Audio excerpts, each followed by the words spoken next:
정치 쇼. 안녕하세요. 시대의 양심, 마성의 중독성, 대체 가능, 정봉주 정치쇼 정봉주입니다. 자, 지금 이 시간 여러분이 가장 많이 찾아본 실시간 검색어 남북 연락 채널이 복원이 됐습니다. 23개월 만에 정상화됐죠. 최경환 이의원 어제 밤에 구속영장 청구 구속 이건 뭐라고 그러죠? 구속영장 청구를 했는데 받아들여진 거죠. 증거인멸에 우려가 있다. 원래 법상으로 사회 관행상 지위가 높으면 높을수록 증거인멸의 우려는 높습니다. 세탁기 세이프카드 반대. 미국 무역단체들이요, 한국산 세탁기 세이프카드 발동을 하겠다. 긴급 수입 제한 조치죠. 이런 움직임이 있는데 우리 정부가 적극 반대 입장을 표명했습니다. 자, 이 중에서 봉도사가 뽑은 오늘의 실시간 검색어는 남북 연락 채널 복원입니다. 남북이 대화하면서 삽시다. 자, 목요일 첫 곡 비틀스의 헤이. 정봉주의 정치쇼 1부 뉴스 브리핑 청취자 여러분들 함께 하시죠. 샵1035 짧은 문자 50원, 긴 문자 100원. 한정희님, 왜 대체 가능해요? 대체 불가하는데 기침이 나갖고 불을 건너뛰고 가능으로 갔습니다. 성경이 아니라 심경변화 암시인가요? No way. 예봉조님, 대체 불가능했습니다. 대체 가능 정치쇼는 봉도사가 할 수 있어요. 맞습니다. 마켓도 저만 할 수 있습니다. 자, 뉴스 브리핑 무슨 기사 갖고 오셨나요? 네, 한겨레 20일 하호영 기자입니다. 예. 안녕하세요. 소개 안 했어요, 제가? 한겨레 20일 하호영 기자. 예. 첫 번째 소식은 최경환 전 의원, 현재 의원이죠. 예. 최경환 의원과 이우현 의원이 오늘 새벽에 구속된 소식 전달해드리려고 왔습니다. 구속됐습니다. 서울중앙지법 강부영 영장전담판사, 어디서 많이 들어본 이름이죠. 예. 강부영 영장전담 판사가요, 어제입니다. 어제 오전 10시 반 최경환 자유한국당 의원에 대한 영장실질심사 진행한 뒤에 오늘 새벽입니다. 0시 28분에 구속영장을 발부했습니다. 이전 사례로 비하면 꽤 빨리 판단한 거예요. 보통은 새벽 3시 넘어서 판단했거든요. 강 부장 판사는 범죄 혐의가 소명되고 증거인멸에 염려가 있다라고 영장 발부 사유를 설명했습니다. 간단하게 좀 설명을 좀 드려야 할 것 같은데요. 최 의원은 경제부총리 겸 기획재정부 장관으로 재임하던 2014년 10월에 국가정보원으로부터 특수활동비 예산 삭감을 막아달라면서요, 현금 1억 원을 자신의 사무실에서 받은 것으로 알려져 있습니다. 최 의원은 끝까지 본인이 억울하다라고 이야기한 것으로 알려져 있는데요. 이날 영장 심사에서도 혐의 소명에 적극 나서면서 억울하다는 거죠. 소명에 나섰다는 게. 무죄를 호소했고요. 다만 이제 재판부가 검찰에 손을 들어준 겁니다. 여러 가지 의미가 있는데요. 세금 가지고 장난치면 어떤 일이 벌어지는지, 어떤 대가를 치르는지 반드시 끝까지 보여줘야 한다. 이런 교훈을 남겨야 한다. 이런 여론이 제 개인적인 의견이기도 하고요. 아주 팽배해 있습니다. 아주 속 시원한 소식입니다. 이우현 의원도 구속이 같이 됐는데요. 이우현 의원 같은 경우에는 지방선거를 앞둔 지난 2014년에 전 남양주 시의회 의장 등 공아무개 씨로부터 공천 헌금으로 의심되는 돈 5억 5천만 원, 여기도 많이 받았습니다. 5억 5천만 원을 받는 등 10억 원대의 불법 정치자금과 뇌물 등을 수수한 혐의를 받고 있습니다. 예. 구속된 거예요? 구속됐죠. 믿기지 않으신가요? 아니, 영장 실질 심사할 때 둘 다 출석을 했죠. 이우현 출석했다라고 하면서 어제 우리 정봉주의 정치쇼 SBS. 그렇죠. 이거 강조해야 돼요. 왜 그런지 모르시죠? SBS. 예. 정봉주의 정치쇼. 그렇죠. 진행자 정봉주. 예. 아주 자연스럽게 진행이 된 부분이 있어요. 예를 들면 국회에서 국회가 열리는 도중에는 어쨌든 현역 의원은 출석을 하지 않아도 되니까요. 예. 국회의 회기 도중이었고요. 그래서 영장실질심사가 이루어지지 않았고 이틀 전에 국회가 마무리가 되면서 자연스럽게 영장실질심사가 열린 겁니다. 어허. 야, 나는 이제 맞아요. 제가 깜빡했네. 제가 요즘 너무 바쁘니까 정신이 살아나갖고 모든 게 다 기억이 돼요. 그러니까 대체 불가도 가능이라고 말씀하시죠. 그렇죠. 네. 57년 전 일. 예. 그러니까 제가 1살 2개월 때 글도 기억이 나요. 글 기억이 난다고요? 아, 그때 상황이. 그때 기억이. 예. 예. 방 안에다 똥 싸고 뒤지게 맞은 것 같아요. 그래서는 안 되죠. 예, 그래서는 안 됩니다. 예. 예. 김태효 이야기로 넘어가겠습니다. 예. 김태호 살아 있어요 아직? 살아 있죠. 아하. 이러다가 앞으로도 살 것 같습니다. 예. 김태우 교수 이야기를 할 건데요. 전 청와대 대외전략기획관이고요. 대외전략기획관. 예, 국가정보원이 수사를 의뢰했습니다. 남북 정상회담 대화록 유출 사건과 관련돼서 검찰이 유출자를 김태효 전략기획관으로 사실상 특정하고 수사를 벌였는데 예. 잘 안 될 것 같다라는 전망이 나왔어요. 왜 잘 안 될 것 같다라는 전망이 나왔냐면 물론 이제 다음 주께 수사 결과를 발표할 예정인데요. 첫 번째로는 공소시효가 너무 임박해 있었다라는 거 하나 하고요. 이번에도 이 압수수색의 문제인데 법원이 김 전 기획관의 사무실과 자택을 압수수색할 당시에 예. 지난해 11월 28일입니다. 전자우편의 내용이 아닌 제목만 확인하라라는 취지로 영장 일부를 제한했거든요. 그래서 전자우편, 그러니까 이메일을 통해서 유출됐을 가능성 등을 충분히 확인할 기회는 좀 놓친 것 아니냐. 제목만 확인하면 어떻게 하라는 그러니까요. 거예요? 사실상 확인 못하는. 이거 영장 적시를 누가 한 거예요 또? 영장 적시 당시에 판사 이름을 물어보시는 거죠? 예. 그건 좀 더 알아봐야겠습니다. 그 부분에 대해서는 저희가 확인은 못했는데요. 아 이건 어쨌거나 영장 그 전담 판사가 하는 건 아닌가요?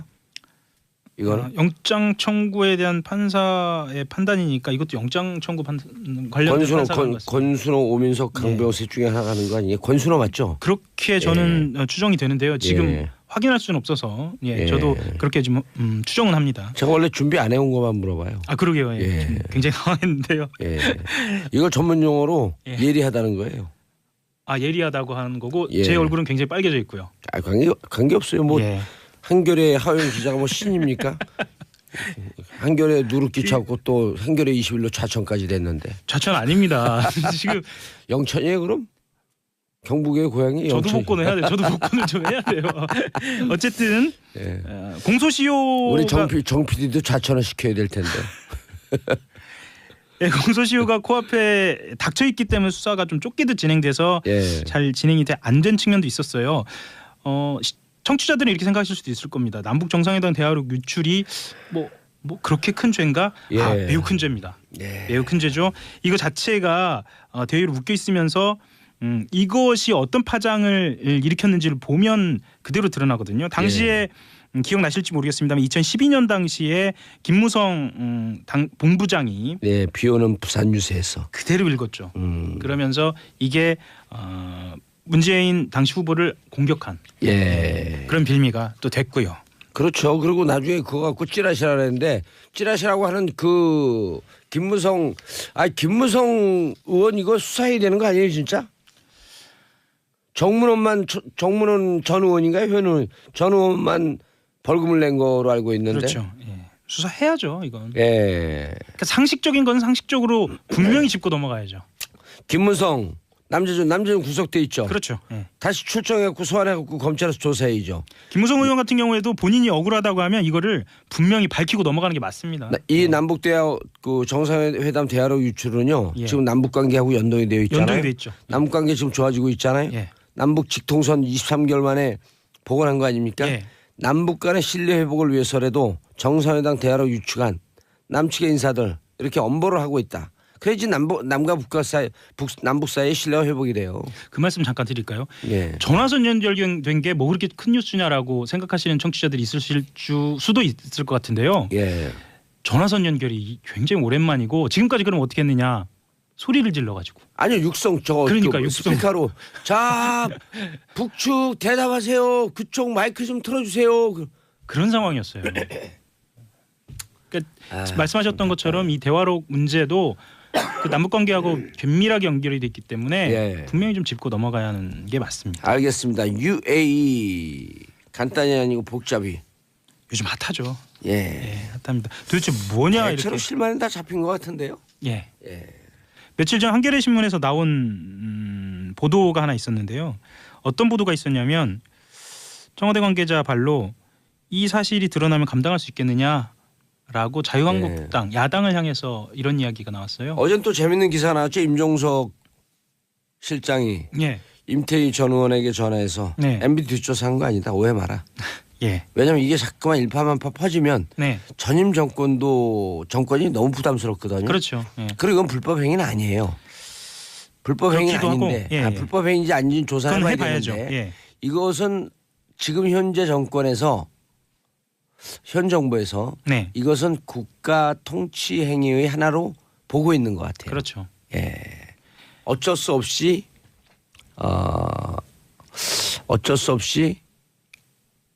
군사 지원을 이명계가 할 수밖에 없었던 거 아닌가라고 하는 좀 그 긍정적 이해를 좀 하려고 하는 것 같죠. 긍정적 이해라기보다도요. 예. 이미 계약이라는 게 진행이 돼버려서 그러니까 계약이라고 표현하면 맞는지 모르겠습니다만 어쨌든 MOU가 진행이 되어버렸고 실제로 실물이 왔다 갔다 하기 시작해서 그렇죠. 현실적으로 왔다 갔다 하기 시작했고 그 부대가 가 있고 그거다가 국익의 차원에서는 드러나는 게 과연 정치적 공학의 측면이 아니고요. 맞는 것인가라는 고민이 일단 청와대에 있는 것 같습니다. 그렇긴 한데 청취자들은 일단 궁금하시니까 궁금하시니까 간단하게 좀 설명을 좀 드려야 할 것 같아요. SBS가 요즘 이거 가지고 특종이 계속 나오는데요. SBS가요? 네. 특종이 계속 나오고 있습니다. 그래요? 누가 예. 취재하고 있는 건가? 김태훈 기자라고 국방 전문 기자입니다. 예. 제가 국방부 출입할 때도 친분이 좀 있었던 저한테는 선배고요. 예. 그 아랍에미리트와 관련된 휴민트가 좋네 그럼. 그렇죠. 전문 기자니까요. 이 논란의 근원이 과거 정부가 원전 수출 대가로 맺은 군사 분야 협정과 양해 각서들인데요. 이게 지난해 11월에 송영무 국방장관의 아랍에미리트의 방문이 이 협정을 수정하기 위한 것이고 한 달 뒤 임종석 실장의 방문이 아랍에미리트 반발을 수습하기 위한 것이었다라는 증언이 있었다는 겁니다. 말하자면 이전에 체결됐던 군사 분야 협정이 합법적인 테두리 안에 있기 힘들었다.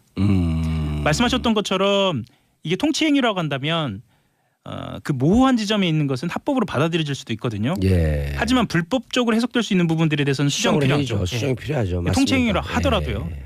그래서 송영무 장관이 갔고 아랍에미리트 쪽에서는 이러면 우리 계약이 제대로 진행될 수 있겠느냐라고 계속적으로 문제를 제기를 했던 거예요. 그래서 임종석 실장이 갔다라는 분석이 SBS 보도로 나온 겁니다. 그 여권의 관계자 발로 또 나왔는데요. 원전 수출 대가로 맺은 군사 분야 이면 계약 그리고 그것에 대해 구체적인 내용은 알려지지 않고 있지만 이전에 두 정부 여기서 말씀드린 두 정부는 이명박 정부 박근혜 예.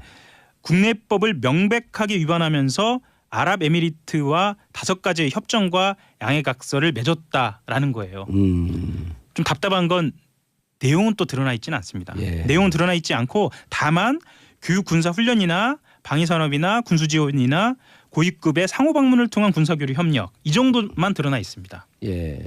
개념적으로 이렇게 얘기를 해서 글쎄 뭐 그 정도는 할 수 있지 않느냐라고 생각하실 수도 있겠는데 현실로 들어가 보면요. 예. 이 말은 아랍에미리트의 국방 분야를 책임져 주는 것으로 읽혀지기도 해요. 예. 그리고 유사시에 우리의 부대가 분쟁에 개입될 수 있는 여지가 있지 않느냐라고도 해석이 될 수도 있고요. 예. 이거는 아까 말씀드렸던 불법성과 무관하게 정리가 되어야 하는 그런 부분이기도 하고요. 그렇죠. 그 군사적 개입이나 분쟁에 개입하게 되면 그 물론입니다. 나머지 나라 예멘, 이란 뭐 이런 등등하고 무척 그 사이가 안 좋아지. 중동에서 외교가 심각한 문제에 봉착하잖아요. 물론입니다. 국익에는 경제적 이익도 있지만 가장 중요한 거는 우리 국민들 예. 생명이고 그렇죠. 안전이지 않습니까? 예. 그런 그리고 부분들 거기 나가서 기업 활동하는 우리나라 그 대기업들 예. 당장 어려움을 겪고 어렵죠. 있죠. SK가 지금 어려움을 겪을 뻔했는데 그래서 부랴부랴 달려갔다는 설도 있잖아요. 예. 그 구국의 강철 이빨 김종대 의원의 주장에 따르면. 예, 김종대 의원이 그렇게 이야기를 하고 김종대 있죠. 의원 얘기가 제일 많이 정확해요. 상당 부분은 사실로 확인되고 있는 것도 예. 있고요. 본인은 합리적 추론이다라고 이야기는 아니 하지만 합리적 추론이라고 안 그랬어요. 예. 저한테는 뭐라 그랬냐면 예. 휴민트. 휴민트. 그리고 예. 그래서 외교부 국방부 퇴직자 그때 했던 이 실무했던 사람들이 지금 없대요. 없죠. 예, 그래서 없습니다. 퇴직자들에게 인터뷰를 했다. 그 취재를 퇴직자라고 하면은요. 김종대 의원하고 저도 친분이 있습니다만 실제로 고위급들이에요. 했다. 예, 고위급들이죠. 그런데요. 예. 이거 끝나기 전에 제가 그 한겨레 하호영 기자에게 팁을 드릴게요. 예. 무기는 어느 나라 어느 무기가 들어가나요? 이렇게 되면은 아랍에미리트예요. 우리 무기가 들어가진 않잖아요. 우리 무기가 지금 들어갈 것으로 예고돼 있습니다. 그럼 우리 무기하고 로키드 마틴스하고 그 커퍼레이션 돼 있는 무기는 없나요? 왜냐하면요. 예. MB 정부 시절에 MB 대통령의 독단적인 결정인지 네. 아니면 로키드 마틴사의 압력성 협조 요청인지 그걸 들여다봐야죠. 아니면 거간을 한 것인지. 그렇죠. 예. 로키드 마틴사에서 거간을 한 건지 그렇지. 그걸 들여다보면 돼요. 정답 나오죠. 말씀하신 것을 제가 받자면 예. 만약에 그것이 확인되면 단순히 우리나라에서만 문제가 되지 않고 국제적인 문제가 될 수 있는 아주 대단한 예. 사실이죠. 그렇죠. 네. 예. 굉장히 큰 중요한 사실이죠. 예. 그리고 우리나라 방산 비리하고도 연동이 될 것이고요. 예. 알겠습니다. 자, 아까요. 영장 전담 판사 지금 우리가 실수하진 않았고요. 전담 판사 3명이라고 얘기했고 최경환 의원은 강부영 판사가 담당을 했고요. 이효연 의원은 오민석 판사가 담당을 했습니다. 영장 전담 판사는 권순호 판사를 포함해서 총 3명입니다. 예, 3명이죠. 야, 인사하시고요. 예, 한겨레 10일 하호영 기자였습니다. 감사합니다. 예, 저는 2부 아빠들의 왕수다인데요. 저희 방송국은 SBS 프로그램 정봉주의 정치쇼 다음 주부터 청취율 조사 들어갑니다.